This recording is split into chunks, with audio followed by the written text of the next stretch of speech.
Hello again, everybody, and welcome to the Family Law Show. With you, as always, helping you navigate the waters of digital marketing. I am your host, Enrique Figueroa.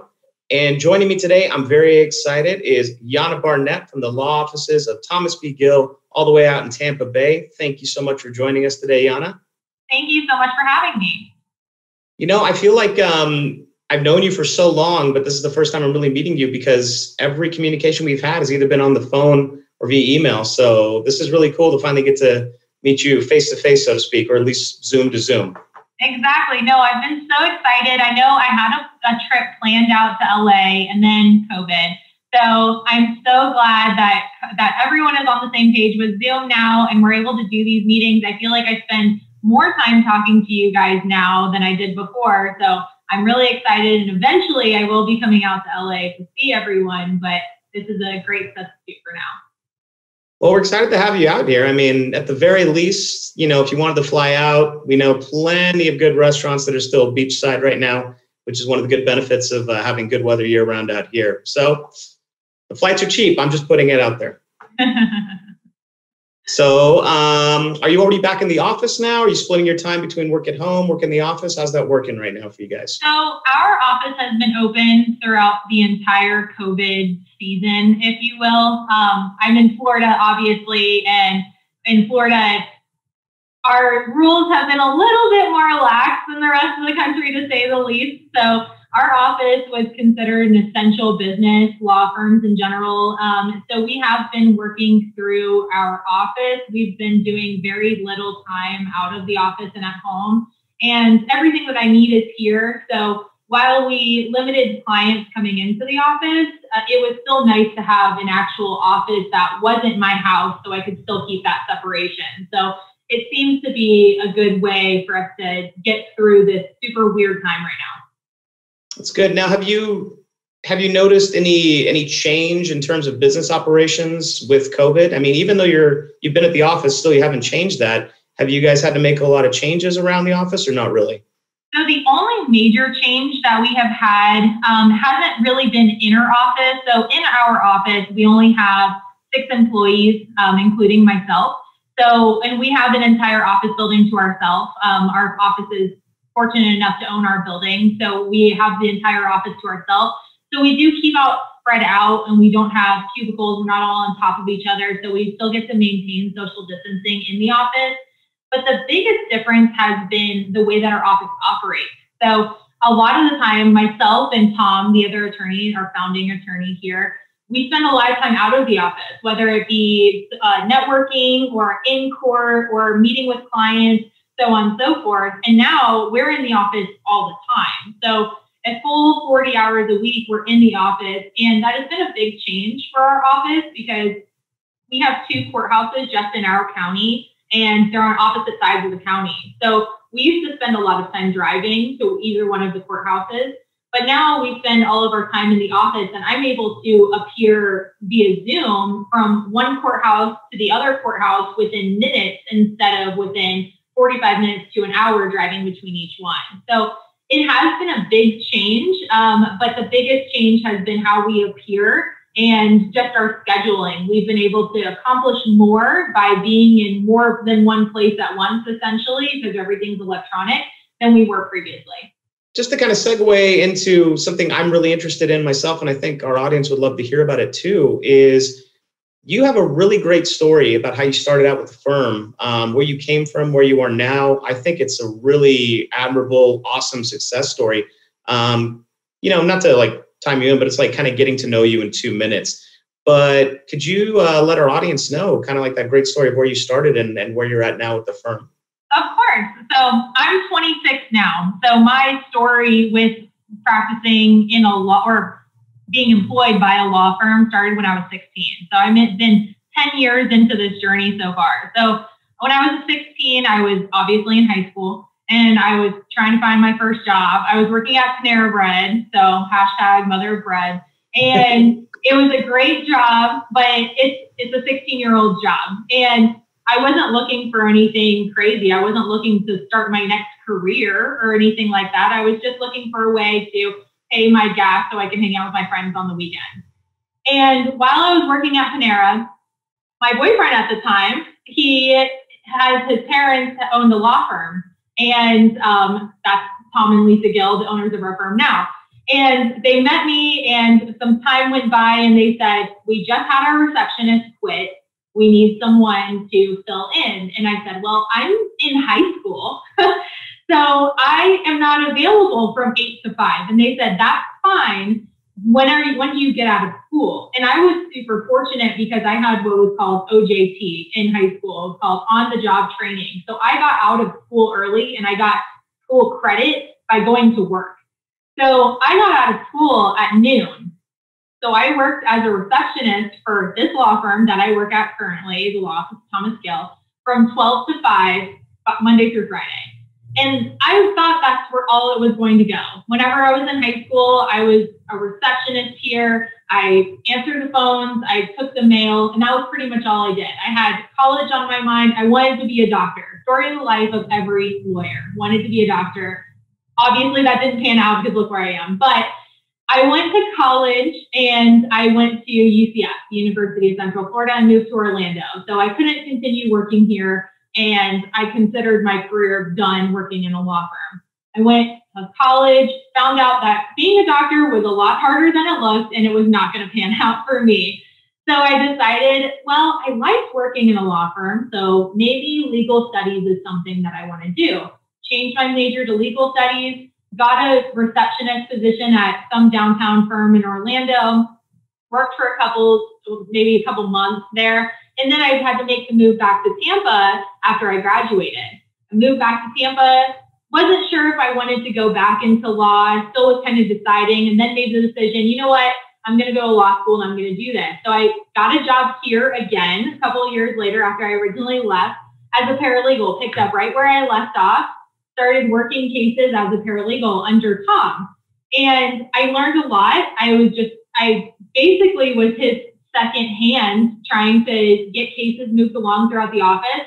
Then I went into law school, kept working as a paralegal in law school, still here. And then when I graduated, passed the bar, then I became an associate here. So I had a full circle experience at the same firm, which I've been super lucky because I have a great relationship with the people that I work for. It's like a family here. And I've been able to go through every single position in the firm, which is really nice. And a lot of people don't have that experience because I know what it's like to do the grunt work. I know what it's like to answer the phone. And that's my only job, be the first person that people talk to. But I also know what it's like to be at the top, to be the person who delegates all the work. So it's been a really great experience. And I mean, it's only up from here. I mean, I've reached the pinnacle of my career, I guess, in a sense that now I'm a lawyer and now I just get the experience and put the time in to be a more experienced lawyer. So I've been really lucky and I've been really, really excited to continue my journey here. That's a crazy story. I mean, in 10 years time, that is so much to achieve. I mean, that's, wow, like that's really impressive, honestly.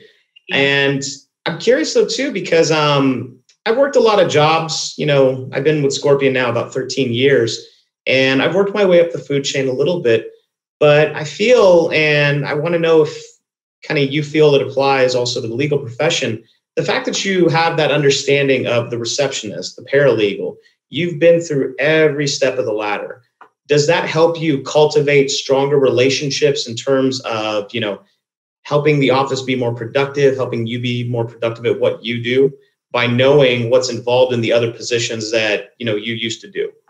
Absolutely. So since I know all of the responsibilities of all of the lower level positions, if someone's out, if someone quits, if someone gets fired, so whatever, I'm able to pick up the slack in any of those positions. Or if we just get really busy and there's just simply not someone who can help me, I can do all of those jobs. I can do my paralegal's job if she's busy with helping Tom, the other attorney. I can do all of my own work too. So I'm familiar with every single step. I know how to work our phone system, which is not something that everyone can say. And I know how to work through all of those positions. So I do think it gives me an advantage. And also, I think it gives me an advantage outside of the office. So me being a paralegal, the paralegal community is relatively small whenever it comes to family law paralegals. We all kind of knew each other because we would call each other schedule hearings, schedule telephone conferences. And then when I moved up into an associate position, I still have all of those relationships with all of the other paralegals that work for other attorneys. So there is a little bit of a stigma of attorneys thinking that they're better than other paralegals, and that they don't want to talk to the low-level people in the office. But I know how it actually operates, and I know that the paralegals are the powerhouse of the office. So I have no problem calling another attorney's office and talking to a paralegal that I have a relationship with from when I was a paralegal, and handling matters with them whenever their attorney is unavailable. So I do think it gives me an advantage, and I'm super grateful for all of that experience because I think it only helps me as an attorney. Now that's great also. And I mean, it's a perfect segue into like the larger topic I wanted to discuss with you, because you and your firm, you know, what I really love about you guys is that you are fantastic at dealing with clients who, you know, come from every walk of life, any situation they're in. I think that understanding you're speaking to right now in terms of where you've been, knowing how people are in different positions because you've been there, and it helps you approach things with a very open mind, and a very empathetic, compassionate mindset. You know, the idea in family law is a lot of people say, and a lot of attorneys say, that it's not just enough to be an attorney in family law. You also need to be kind of the shoulder. You need to also be a therapist in a sense. And I know you deal with some really difficult situations and difficult people, or people going through difficult times. So do you feel that all these things you've worked through and done, like working your way up in your career, it helps you look at a client situation and client's mindset? It gives you, you know, a more fully fleshed out idea of how to deal with these difficult situations. Absolutely. So I know that no one is calling my office to tell me how great their day is and how wonderful their marriage is. I never get those calls. So I know that when someone calls me, it's already not their favorite day. It's not their best day. And they're dealing with something that they never thought they were going to have to deal with. And that's just the nature of my job. So I see the worst of everyone 90% of the time. And then maybe whenever I'm done with their case, they call me a year later and they tell me how wonderful things are, but that's a rarity. So I do think being in family law, you have to have a tough skin, because there are a lot of horrible things that come across my desk, whether they be related to children or their people's relationships and abuse. I have had a lot of really awful stories come across my desk. So it does require you to have a thick skin. It does require you to be, unfortunately, a little bit numb to people's positions, because if you take it all in and you take it home, it can really ruin your day. But you also have to be empathetic to these people that they're coming to you for help because they can't handle it themselves. And so it does require us to have that attorney mindset, but also, like you said, a therapist mindset, that it's my job to listen to everyone's problems and not just pat them on the back and say that it's going to be okay, but also say, okay, this is how I can help you. These are the ways that I can fix your problems. This is what I can do for you. And I think that's a really empowering thing. And I think that's one of my favorite things about my job, is that when I see people at their worst, I am able to give them options to help them. And it might not be immediate and it might not be overnight, but it is something that I can contribute to their life. And I think that's probably the most rewarding part of my job. Now, maybe kind of a tough question to answer, but it is something I know that I'm curious about. A lot of our attorneys are curious about, just in general. I mean, and in life, in any business, you know, you're always going to run into those people who are quote unquote difficult. You're going to run into those people who want 100% of your attention. They're blowing you up 24/7. And of course, they're your client. You have to give them 100% of your time when they're there with you. But how do you handle some of those clients who are almost in kind of a manic state? They're more like at a level where you need to kind of ratchet them down a bit, or they're coming at you in a bit of an aggressive way. You know, what's kind of your technique in dealing with the more difficult individuals that come across your plate? The most important thing for me and for Tom in our office is we have to manage our clients' expectations when they first come into the door. I'm never going to promise you the world. I'm never going to tell you what you want to hear.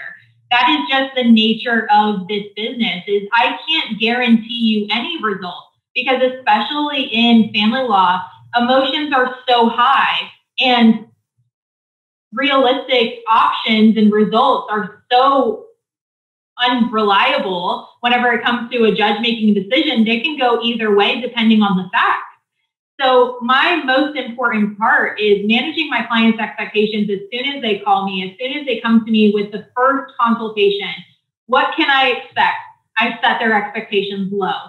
This is your worst day in court. This is your best day in court. Just know that you can have either one of those options happen in court, or we might be able to settle for somewhere in between. But I want to make sure that you understand we're going to be in between here. And I think that is the first step to managing difficult clients, because if they have unreasonable expectations right up front and they don't like what I have to say, that what you're asking for is not obtainable. And if they don't like that and they want to go and find an attorney that tells them what they want to hear, that's fine. I'm not going to take their money just to parrot what they want to hear. And then when that doesn't happen, because I know it won't, then they get upset with me. And then they're asking for their money back, or they're sending grievances to the bar and complaints. And then I have to deal with that. So that is my most important first step to managing complicated and difficult clients, is managing their expectations up front. Then after that, keeping in contact with them, making sure that they are kept in the loop of what's happening. That's probably one of the biggest complaints that other attorneys' offices have had in the past, and the bar has said that this is an issue that people have had with their attorneys, is the lack of communication. Failure to hear from your attorney and failure for your attorney to communicate with you what's happening in your case, what to expect, where are we at, what do you need to do to help me as your attorney move your case in the direction that you want it to go in.